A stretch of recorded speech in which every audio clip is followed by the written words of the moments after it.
चलिए तो भौतिकी की इस ऑनलाइन कक्षा में मैं आपका स्वागत करता हूं।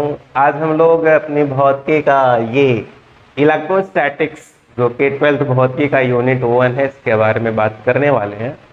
तो सबसे पहले इलेक्ट्रोस्टैटिक्स पे जब हमारा ध्यान जाता है तो हमें यही लगता है कि ये जो शब्द लिखा गया है इलेक्ट्रोस्टैटिक्स का मतलब क्या है। तो अभी हम मतलब को भी जानेंगे, और चूंकि अगर हमें चैप्टर को अच्छे से अध्ययन करना है तो भाई मतलब बिना जाने तो नहीं कर सकते हैं।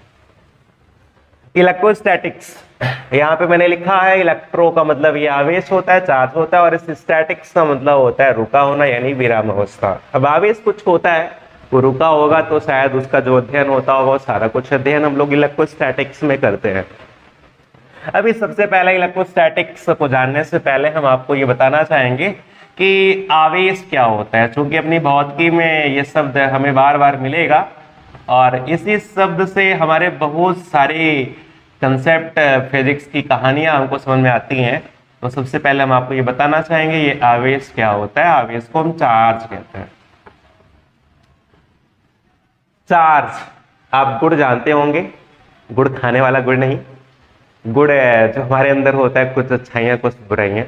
ऐसे दुनिया के हर एक पदार्थ के भीतर एक मौलिक गुणधर्म होता है। मौलिक का मतलब होता है कि होना ही होना है, जरूरी नहीं कि ये नहीं है कि वो आज है तो कल नहीं रहेगा, ऐसा नहीं। दुनिया के हर वस्तु, हर पदार्थ, जो भी कुछ कहना चाहें, ब्रह्मांड भी कह सकते हैं, जितने भी कुछ आप देखेंगे उनके भीतर एक चार्ज नामक मौलिक गुणधर्म होता है।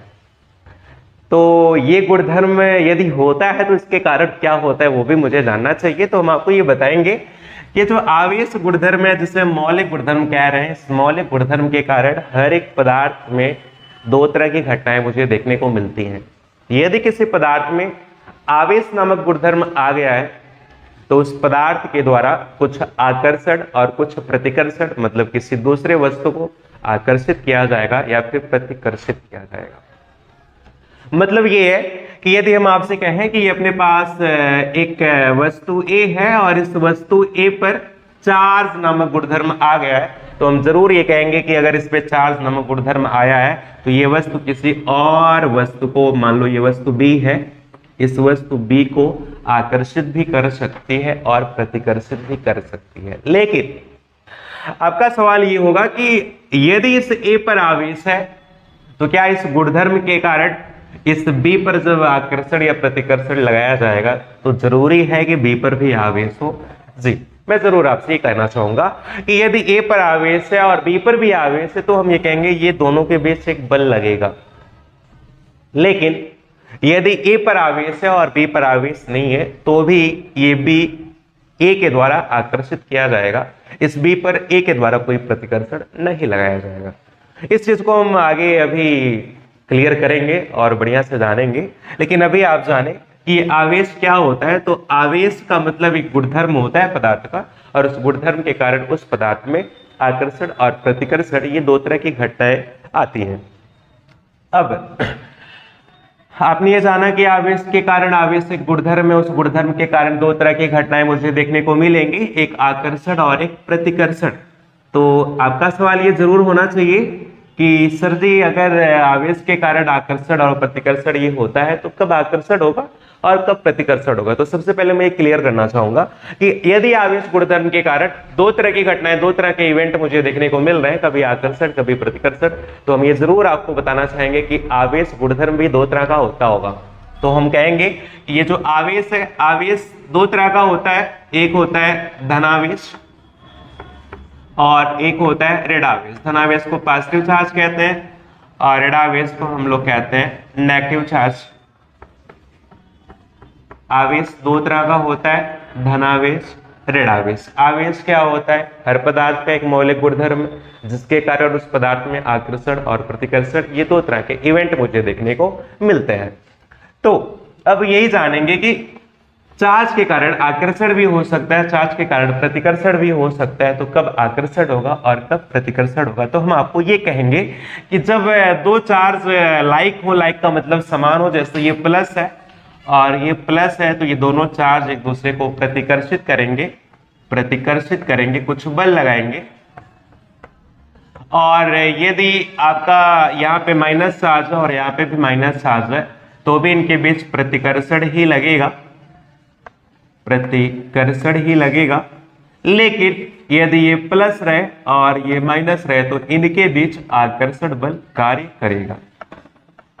तो हम आपको बता दें, आवेश नामक जो गुणधर्म है उस गुणधर्म को हम दो भागों में बांटेंगे, एक पॉजिटिव और एक नेगेटिव, यानी एक धनात्मक आवेश और एक ऋणात्मक आवेश। आवेश गुणधर्म के कारण होना क्या चाहिए, तो एक पदार्थ दूसरे पदार्थ को अपनी तरफ आकर्षित करेगा या फिर प्रतिकर्षित करेगा। आकर्षित कब करेगा, जब सेम चार्ज रहेगा, लाइक चार्ज रहेगा। प्रतिकर्षित आकर्षित कब करेगा, जब अनलाइक चार्ज रहेगा। प्रतिकर्षित कब करेगा, जब लाइक चार्ज रहेगा, सेम चार्ज रहेगा। पॉजिटिव पॉजिटिव रिपेल करेंगे, प्रतिकर्षित करेंगे। नेगेटिव नेगेटिव प्रतिकर्षित करेंगे, पॉजिटिव नेगेटिव ये आकर्षित करेंगे। अब ये चार्ज की कहानी हो गई। चार्ज की कहानी को आपने समझा, चार्ज क्या होता है, चार्ज कितने तरह का होता है। अब हम ये सीखने वाले हैं कि यदि एक चार्ज यहाँ पे है, एक चार्ज यहाँ पे है, वैसे चार्ज को हम क्यू से लिखते हैं और चार्ज का मात्रक आपको बता दें, चार्ज का मात्रक होता है कूलम। चूंकि चार्ज को हम भौतिक में पढ़ना चाह रहे हैं तो ये एक भौतिक राशि होगा और भौतिक राशि हम उसी को कहते हैं जिनको मापा जा सके, जिनको एक संख्या के द्वारा लिखा जा सके, प्रत्यक्ष या अप्रत्यक्ष रूप से। तो हम चार्ज को भौतिक राशि कहेंगे तो मापा जाएगा तो भाई उसका कुछ मात्रक होगा। तो चार्ज का मात्रक कूलम होता है, ये भी होता है एसआई पद्धति में। और चार्ज को हम रिप्रेजेंट कैसे करेंगे, क्यू से लिखेंगे, ठीक है। तो अब हम ये सीखने वाले हैं कि एक चार्ज, मान लो ये चार्ज Q1 है और ये चार्ज अपना Q2 है। तो ये चार्ज Q1 और Q2 ये एक दूसरे पे बल लगाएंगे। अब ये बल कैसा रहेगा ये तो डिपेंड करेगा कि ये चार्ज कैसे है, चार्ज की प्रवृत्ति कैसी है। धनात्मक धनात्मक रहेंगे तो प्रतिकर्षित करेंगे और ऋणात्मक ऋणात्मक रहेंगे तो भी प्रतिकर्षित करेंगे, लेकिन अगर धनात्मक और ऋणात्मक रहेंगे तो आकर्षित करेंगे। तो ये चार्ज Q1 या फिर चार्ज Q2 इनके बीच बल कितना लगेगा, ये बल हमें जानना है। क्योंकि सवाल मेरा जरूर ये रहेगा कि यदि आवेश एक दूसरे पर बल लगाते हैं तो कितना बल लगाते हैं, जो कि जानकारी मुझे पूरी चाहिए। कितना बल लगाते हैं इसकी भी जानकारी मुझे चाहिए। तो इस चीज को बताएंगे कूलम, जो कि एक वैज्ञानिक है। तो कूलम ने सबसे पहले क्या किया, ये चार्ज Q1 और Q2 ऐसे दो चार्ज ले लिया और उनके बीच की कुछ डिस्टेंस रख ली, r रख लिया। डिस्टेंस r को फिक्स रखते हुए उन्होंने चार्ज का परिमाण बढ़ाया। तो उन्होंने ये पाया कि जो फोर्स लग रहा था उनके बीच वो फोर्स भी बढ़ा था और वो फोर्स बढ़ा था F प्रोपोर्शनल Q1 Q2 के अनुसार। किसके अनुसार, Q1 Q2 के अनुसार। ये आपका इक्वेशन 1 हो गया।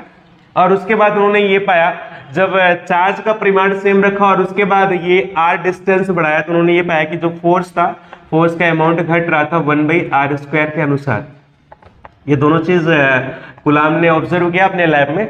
तो अब वैसे तो ये दो ऑब्जर्वेशन नहीं होती है, बहुत से ऑब्जर्वेशन होते हैं। नियम तो वैसे ही नहीं आते हैं, बहुत से ऑब्जर्वेशन के बाद नियम रखे जाते हैं।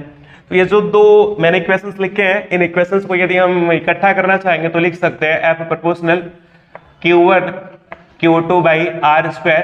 और यदि हम इस प्रोपोर्शनल सिंबल को हटाएंगे तो एक कांस्टेंट आएगा, K आएगा, और फिर ये Q1 Q2/r²। ये जो K आया हुआ है जिसे हम नियतांक बोलना चाह रहे हैं, K की वैल्यू होती है 1/4πε0 और ये बराबर होता है बेटा 9 गुणा 10⁻9 न्यूटन मीटर स्क्वायर पर कूलम स्क्वायर। तो फाइनली हम फार्मूले को, सूत्र को ऐसे लिख सकते हैं, F is equal to 1/4πε0 into Q1 Q2/r²। ये कूलम नियम का गणितीय समीकरण है। उस नियम को हम गणित में कैसा लिखना चाहेंगे तो F is equal to 1/4πε0 Q1 Q2/r²। इस सूत्र में यदि हम Q1 और Q2 की वैल्यू भर दें और ये 1/4πε0 की वैल्यू भर दें और ये r² की वैल्यू भर दें तो मुझे ये जो उनके बीच बल लगेगा ये बल पता चल जाएगा, बल का अमाउंट क्या होगा। ये बल आकर्षण का होगा या प्रतिकर्षण का होगा, ये तो डिपेंड करेगा कि जो चार्ज मैंने लिया हुआ है वो चार्ज कैसे है। चार्ज पॉजिटिव पॉजिटिव रहेंगे तो रिपेल करे जाएंगे, चार्ज नेगेटिव नेगेटिव रहेंगे तो भी रिपेल करे जाएंगे, और चार्ज यदि पॉजिटिव और नेगेटिव रहेंगे तो आकर्षित किए जाएंगे।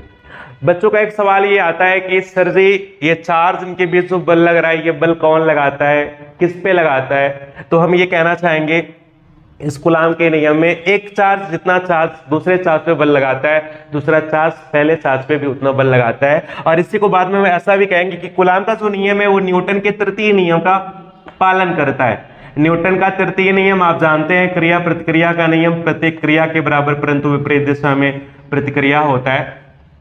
तो हम ये कहेंगे कि जितना फोर्स Q1 Q2 पे लगाएगा, अप्लाई करेगा, उतने ही फोर्स Q2 Q1 पे भी लगाएगा।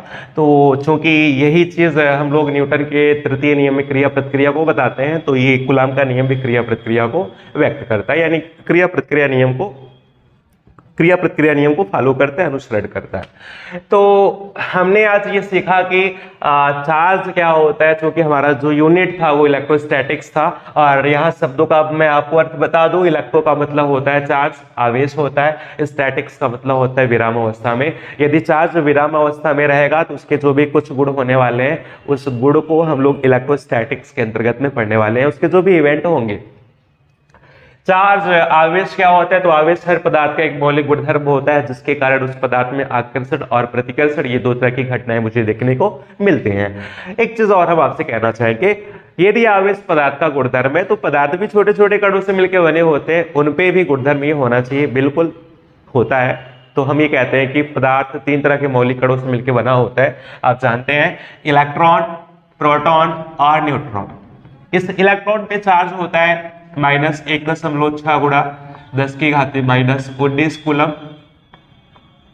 प्रोटॉन पे इतना ही चार्ज होता है, वो प्लस में होता है, न्यूट्रॉन पे कोई चार्ज नहीं होता है। तो ये माइनस और प्लस की बातें हमने इसीलिए किया क्योंकि हम ये पाते थे कि आवेश गुणधर्म के कारण आकर्षण प्रतिकर्षण 2 तरह की घटनाएं देखने को मिलती थी। इसलिए हमने चार्ज को 2 भागों में बांट लिया, धनावेश और ऋणावेश।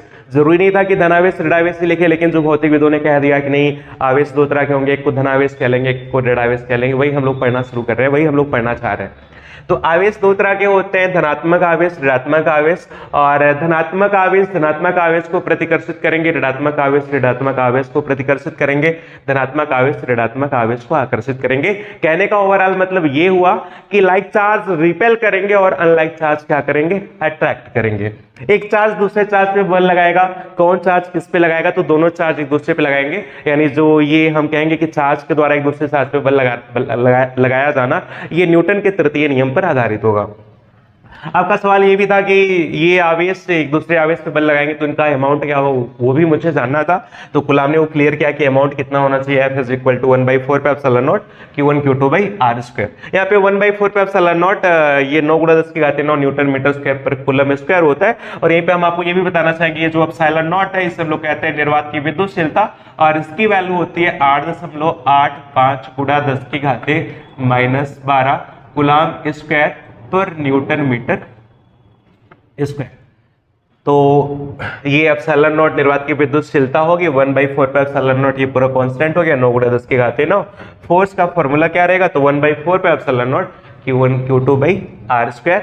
और ये जो कूलाम का नियम है, ये न्यूटन के तृतीय नियम का पालन करता है।